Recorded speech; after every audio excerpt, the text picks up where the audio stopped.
Roger Federer. C'était hier, après 6 mois d'absence, il est de retour en Grand Chelem. Enfin, il avait manqué au tennis et il avait un premier test lui aussi hier contre Thomas Berdych. Il l'a balayé en 3-7. Oui.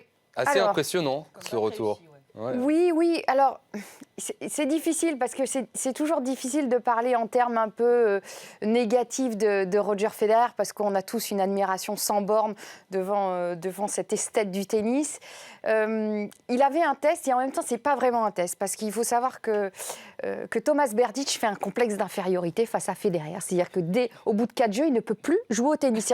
Il joue au-delà de jouer contre un joueur, il joue contre une montagne, il joue contre une icône qui fait qu'il n'arrive pas du tout à mettre 2 balles dans le court, à même juste s'extérioriser. Donc en fait, j'ai envie de dire c'est un test sans être un test. C'est-à-dire que face à ce type de joueur où il a une telle avance psychologique que même un Federer qui revient après 6 mois d'absence, il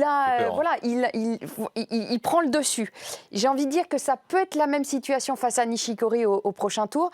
Je pense que Nishikori, dans l'esprit, Federer reste Federer. C'est encore une montagne presque inaccessible. Face à des jeunes joueurs qui jouent crânement leur chance, qui sont plus aussi impressionnés, je dirais plus que c'est des potentiels tests. Donc, oui, c'est un retour, un comeback, je ne sais pas trop.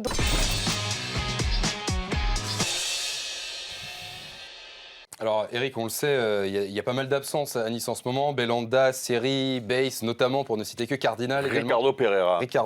Très grosse perte. C'est l'explication principale du moins bien de Nice ? Pour moi, oui. Alors après, on s'attendait à ce que Nice soit un petit peu moins bien à un moment donné de la saison, puisqu'ils ont été énormes depuis le début.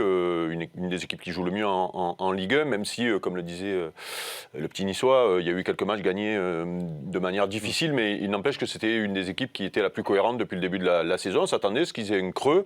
La CAN, notamment avec le départ de Seri et de Belanda, qui sont quand même 2 régulateurs du milieu de terrain, explique sûrement les résultats moyens, entre guillemets, du moment.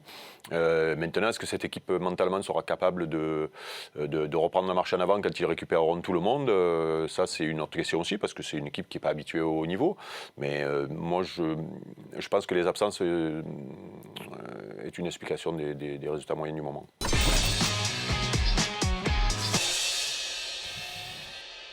Bon, Sofiane, la saison attaque la semaine prochaine, on l'a dit, avec l'Open de Paris. C'est un peu l'équivalent du tournoi de Paris, du Grand Chelem de Paris en judo. Vous l'avez gagné en 2013, en 2014. Vous êtes originaire de Clamart, on l'a dit, vous êtes un peu à domicile. L'objectif, c'est de renouer avec la victoire, je suppose. Oui, renouer avec la victoire et puis se relancer surtout sur ce début de saison après la performance des championnats du monde. Donc ça va être important d'affirmer le statut acquis aux championnats du monde.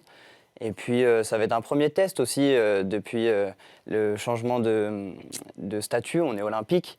Donc, le parcours de sélection, il commence à se dessiner pour les quotas, etc. olympiques. Paris en fera certainement partie. Donc, important de se placer, de se positionner dès aujourd'hui.